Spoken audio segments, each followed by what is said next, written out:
Pois bem, um coroa lá de Balneário Camboriú, em Santa Catarina, deu um apartamento de 7 milhões para a namorada. É um coroa com dinheiro, né? 7 milhões, assim, não é que seja muito dinheiro, mas é bastante dinheiro, né? Dá para fazer um churrasquinho no final de semana, né? Então deu para ela um apartamento de 7 milhões. Segundo diz aqui a reportagem, a mulher era modelo de beleza marcante, 30 anos mais jovem que o cara. Então, o cara de coroão, né, cheio de dinheiro, normal. Assim, eu não tenho nada contra isso, acho perfeitamente razoável, né, que cada um acha a felicidade onde quiser achar a felicidade, não tem nada contra isso. Diferença de idade, pô, que diferença faz no final das contas? Desde que não seja criança, evidentemente, mas sendo maior de idade, um cara de 70 com uma mulher de 20, qual o problema? Ela é maior de idade, ela decidiu, tá lá, não tem nada de errado, né? Ah, mas a mulher tá só interessada no dinheiro do cara. Tá, e o cara tá interessado nela, né? Então, e aí, ou seja, meio que cada um tem seus interesses nessa história, né? Agora, o que parece que foi o erro é que a mulher meio que iludiu o cara de que eles eram exclusivos, né? Então tá aqui, olha a história. Empresário de Balneário Camboriú acreditava ter encontrado o amor, um romance intenso, juras de paixão e promessas de futuro ao lado de uma mulher 30 anos mais jovem, modelo de beleza marcante, coisa e tal. Olha só, se embarcar numa relação dessa, eu não tenho nada contra, como eu falei. Agora, achar que é amor verdadeiro, esse tipo de coisa, pô, para aí, né? Também vamos parar, né? Também não é assim, né? A confiança era tanta que ele decidiu presenteá-la com um apartamento de frente para o mar, avaliado em mais de 7 milhões de reais. Porra, olha, cara, essa menina, hein? Para garantir o conforto dela caso algo me acontecesse, contou ele à defesa, né? Não tá claro aqui se o cara é casado, se o cara é divorciado, se ele é viúvo, qual é o status dele, se ele tem família, se ele não tem, né? Porque tudo isso é uma coisa meio estranha nessa história, né? Mas enfim, se ele era solteiro mesmo, não tem problema nenhum, né? Ou divorciado, ou viúvo, né? Mas o que parecia ser uma história de amor virou um golpe. Em uma viagem de negócios, o empresário resolveu antecipar a volta para surpreender a namorada. Nunca façam isso. Galera, não faz esse tipo de coisa. Pô, isso é maldade. Pô. Liga antes, eu tô voltando mais cedo, né? E quando chegar na porta, balança a chave ainda assim, para tô chegando, né? Tô entrando. Não inventa uma situação dessa, que é uma situação que só tem como ficar ruim, não tem como ficar bom. Então avisa com antecedência sempre. A cena, aqui, ó, ao abrir a porta do apartamento, encontrou outro homem no local, jovem, musculoso, descrito como bombadão. A cena desfez qualquer ilusão. Quando tentou tirar satisfação, ouviu da companheira palavras que o deixaram sem chão. Nunca gostei de você, o apartamento é meu, vai embora. E, bom, se ele deu o apartamento para ela, de certa forma ela tá certa, o apartamento é meu, vai embora, né? A mulher, que até então vivia às custas da confiança do empresário, permaneceu no imóvel. Aí tem uma série de dúvidas nessa história aqui, né? Eles tinham uma união estável, né? Porque dá a impressão de que sim, que tinha uma união estável, né? Se tinha uma união estável, isso pode dar ruim pro cara. Eu não sei não. Eu não sei se não era melhor ele deixar só o apartamento com ela e deixar para lá, né? Mas enfim. Ela ficou no imóvel, então ela ficou com o imóvel de 7 milhões e ele saiu, foi viver a vida dele, né? Aí ele contratou um advogado criminalista, Cláudio Gastão de Rosa Filho. É o que eu falo para vocês, depende muito nisso aqui, não tá dito aqui no texto, como é que foi esse relacionamento? Quanto tempo durou esse relacionamento? É uma coisa muito diferente. Você teve um relacionamento de, sei lá, um mês, né, muito intenso. Às vezes tem relacionamentos de um mês que são muito intensos e coisa e tal. E a pessoa, né, o cara com dinheiro, deu apartamento pra moça lá e coisa e tal. Mas foi uma coisa de um mês, né? E aí, tudo bem. Agora, às vezes tem um relacionamento mais longo, um relacionamento de anos, né? E aí é outra história no final das contas. Não é bem isso, né? O caso chegou ao advogado criminalista, o Cláudio Gastão de Rosa Filho, esse é o nome do advogado, o nome do senhor que deu uma de otário nisso aqui, não foi publicado, que atua para reverter o patrimônio e responsabilizar a mulher pelo chamado estelionato sentimental, uma conduta já reconhecida judicialmente como ilícita. Segundo Gastão Filho, não é caso isolado, a vítima de estelionato sentimental, homem ou mulher, é alguém que se entrega emocionalmente e é enganado por quem fala de amor enquanto busca vantagem econômica. Agora, olha só, o problema dessa tese aqui, eu vou te falar qual é o problema dessa tese aqui. É que isso dá para aplicar para um monte de gente, cara. Dá para aplicar para um monte de gente. Todo mundo que já teve um relacionamento em que a outra parte tem mais dinheiro que você, é sempre confuso isso, né? Não tem como separar muita coisa, né? Então, assim, exatamente o que significa? O que é enganar uma pessoa nesse caso, né? Ou seja, ok, ela traiu o cara, beleza, mas traição, em princípio, não é crime, né?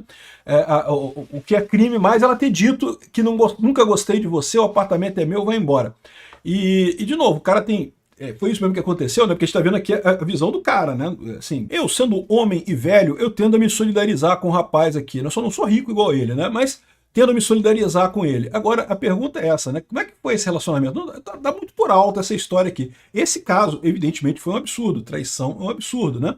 Mas, eu não sei, vamos ver o que o juiz vai chegar de conclusão nisso daí. É o tipo de golpe que não apenas causa prejuízo financeiro, mas deixa feridas profundas.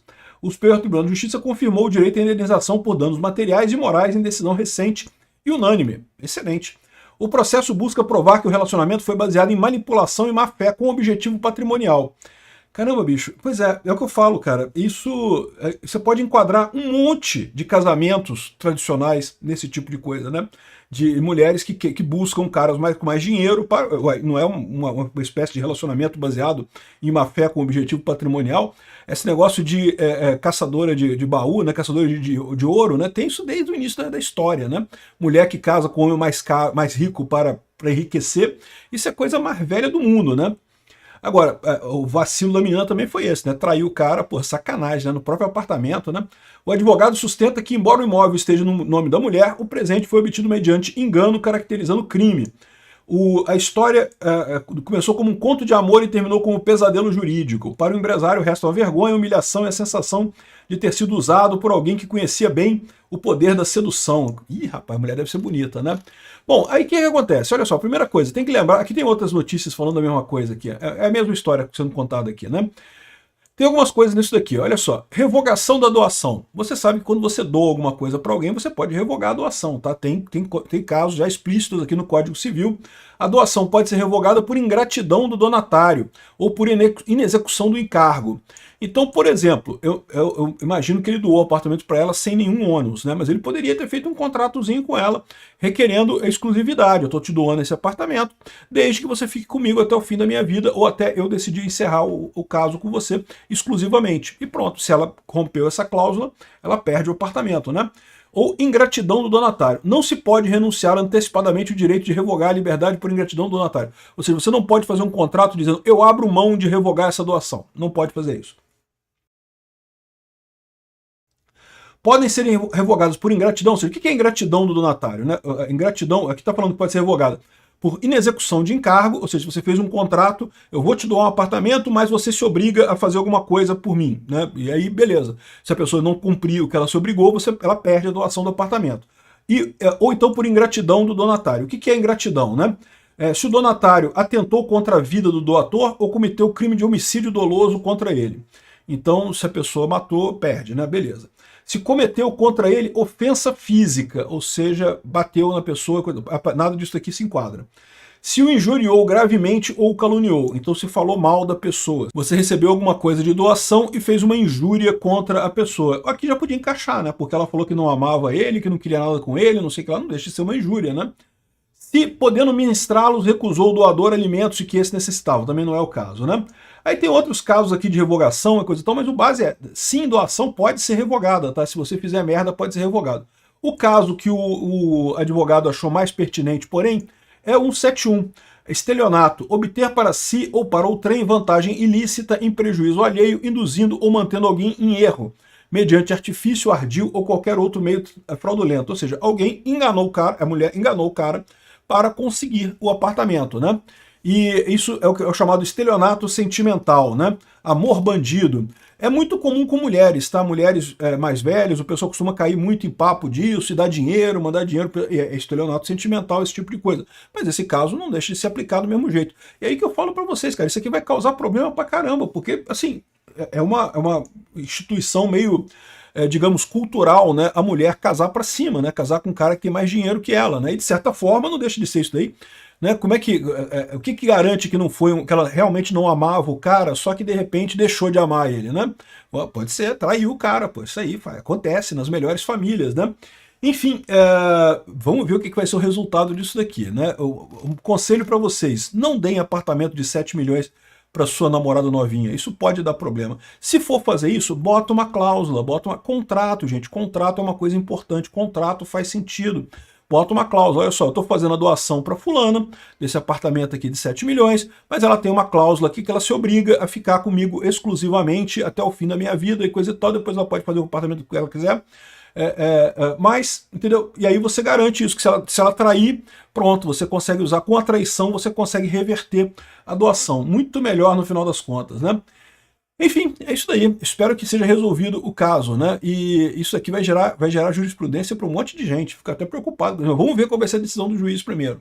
Vocês sabem que as cortes tendem a sempre ficar do lado da mulher, né? Existe um risco desse cara se ferrar nessa história. Mas enfim, eu acredito que ele tenha dinheiro, né? 7 milhões não deve ser tanto dinheiro assim para ele, para dar um apartamento assim. É porque não deve ser tanto dinheiro para ele, né?